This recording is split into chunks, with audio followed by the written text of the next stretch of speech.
Hello everyone, welcome back. We're the Butlers. And today we kind of wanted to give basically a life update, but also some background on us, different from the intro video we made. So I don't know how many people have watched the intro video, but a lot of it was pretty boring and it was about us individually, I think, more so than anything. Yeah, so that you can know a little bit more about us. Well, first that we're just exhausted from 75 hard, I think. So we have 10 days left, you guys, and we haven't messed up yet. No. So I think it's finally hitting us. Yeah, it's kicking us in the butt, and it has not been easy, but it's already been rewarding, and we're already discussing phase 1. So the Live Hard program's 75 hard with 3 phases. I don't know when we're gonna start phase 1, but we plan on it. And all we're doing today is walking, because it's just been crazy, because I'm still working part-time a little bit doing plumbing, so that's pretty physical with what I'm doing. And it's been really hot. And it's been really hot, so it's been a challenge, but that's the point. We wanted to give a background of our relationship and kind of the phases it went through and what we had gone through together since we basically grew up together. And it's been 11 years, so it's been quite a long time. And at our age at least, and mostly just growing up together and starting out making a friendship was the biggest thing. We became best friends before anything. I think when he first asked me out, I had only known of him because we were in classes together. So after that point, and not really looking each other in the eye, we grew as friends and learned a lot about each other within like the first year or two. So that blossomed. That did blossom, but at the same time, it kind of made it difficult because we were so young with our friends, where people are immature and they don't quite understand what's going on, because it is kind of unusual at that age that people stay together. And we were pretty immature too. Yeah. But I felt like we were just best friends, and like we didn't know of any other type of way of having a relationship. Like either you were dating someone, at that age you don't know, you don't know the different cultures and different types of relationships. So. And we were each other's first serious relationship too, so it was something that we were both going through at the same time, which was different. But the things that made it difficult when we were in high school and we lost friend groups, and they kind of split apart, and then also when we went to colleges that were a couple hours away from each other, sports also did that, and then... We're looking at this sheet, by the way, that we scribbled out. Yeah, it makes it easier so that we're not all over the place. So that it's better content. And then also when we were in college, when I went away for 6 months and studied abroad, and his racing, that was hard too because he was traveling all the time. Yeah, and I was very direct and demanding, and like, oh, if anyone gets in my way, they're gonna get pushed down and whatever. Yeah. Not like in a race format, I mean just in life. It's more of a selfish sport. Well, I don't know if I call the whole sport selfish, just that in order for you... It's very centered on yourself. Yeah, in order for you to succeed, if you can't balance it, then yeah, I'd say from the outside you look like someone who's very self-centered. If you had family or whatever and a wife and everything else and you ignore them and you can't balance it and you have to be that self-centered... It just requires a lot of time. Yeah. And you have to put that time into yourself, and sometimes, like, I wasn't gonna go on 7-hour rides with you. No. And I also wasn't gonna eat at certain times you ate, and travel to certain places and stay there to train. So it was hard. But bike racing or not, or if it's like bodybuilding or bike racing or any sport that requires a lot of your time and energy and focus, you just have to learn how to balance it. Because I think, especially a lot of younger athletes have complained about that, like, well, I wish I wasn't so extreme, and I wish that, I had traveled to Europe. I wish I traveled to Europe. I wish I wasn't so extreme about it. So that would have been fun. Of course you want to win, but at the same time, I just think that some of it needs to be balanced out, so you don't just destroy the rest of your life. And at that age, you didn't really know the balance. No, so I had no idea. It was difficult. We had a lot to work through, so that was very difficult on our relationship. There's a lot of strain. Yeah.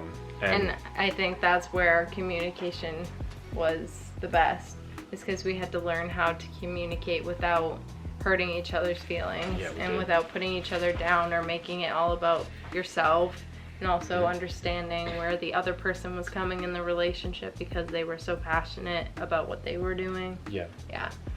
So so open communication has been a huge thing from the beginning. But if we were both athletes at the same time, it was difficult, which did happen in high school. Yeah, I was on many soccer teams, and then during the winter months, it was more swimming and diving. And so I feel like we didn't always see each other as much then. Yeah, because when I would go to my events, you were at yours. Yeah. So we couldn't really be in the stands. And then even each other. going into college was like that. But I mean, a lot of this had to do with what mentors would tell us and what parents would tell us and how you'd...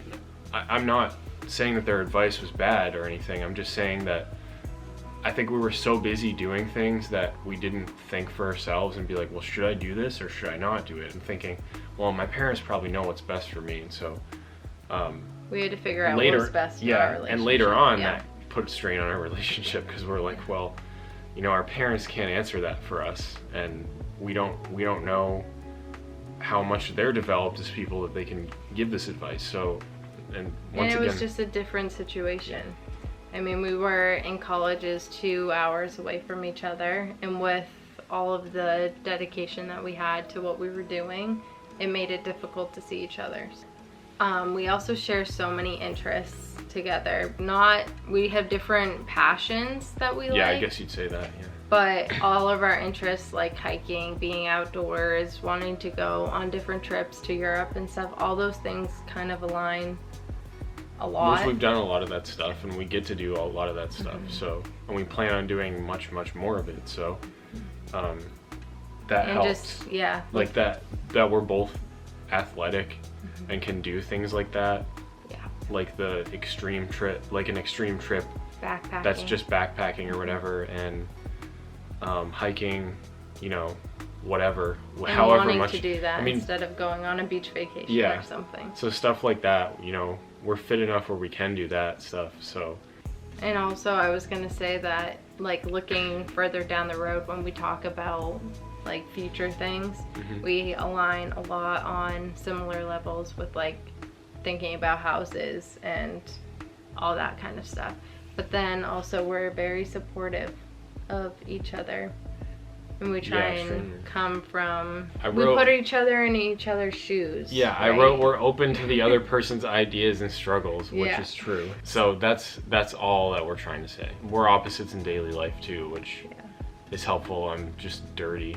Yeah, I make messes everywhere, and then she cleans it up. He's the worst. It's okay, I don't mind it though. It's something that I've been doing since forever, so it just kind of comes naturally. I'm more of like a motherly figure, I guess. Yeah. So I think at the end of the day, we really just make a point to grow together as much as possible, and then our strengths and weaknesses are the opposite for one another, which kind of balance us out and make it easier. 5 intimacies. More important, actually, I think, than physical. I think all this leads to physical or sexual intimacy, which is spiritual, intellectual, emotional, and experiential.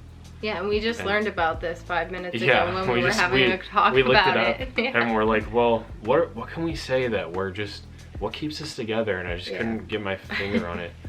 I was like, I'm pretty sure it's called emotional. So we looked it up, and then all the rest popped up, and we read the descriptions of them, and we realized that we hit each and every one of them. So and I think that's the biggest thing. Yeah, it is. And so I don't think we're going to read the definitions here, but I would definitely check it out. Obviously, we need our space, but we're always together, and we never get sick of each other, which is pretty rare. Well, we don't know that. I know a few people that are the same way, but I disagree. I think that a lot of people are in awe at how much time we spend together and how we don't get sick of it. But I would argue that that's because we've grown together and worked on all those intimacies, and they're all in line, and I think that's the reason why. And because it's hard not to be together when you're so closely aligned on so many things. But maybe like intellectual studies different, because like you might study something else, but that goes in understanding. So that was more intellectual on like the way that we think and the way that we comprehend each other. So more like open-minded, basically. That's the But I think at the end of the day that the spiritual and religious part, it's just that we're just sort of open about that. Yeah, definitely open to a lot of different things, and I think that's another reason why we connect so well. Logic and a lot of different religions and other things. So that interests me. Yeah, he does a lot of research on a lot of different things. That's just his personality. But that excites me. Yeah. So.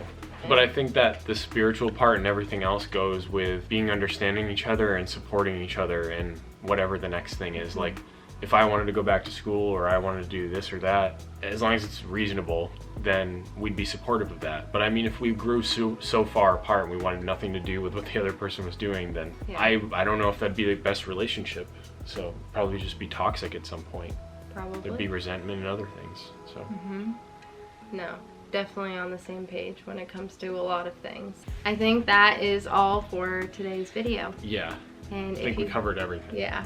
Obviously there's affection too because he is so darn handsome. Yeah, okay. And you're beautiful. Thanks. It's hard not to be affectionate, I guess. Yeah. Anyway. I don't know, that builds attraction, I guess. I guess that goes to the physical intimacy.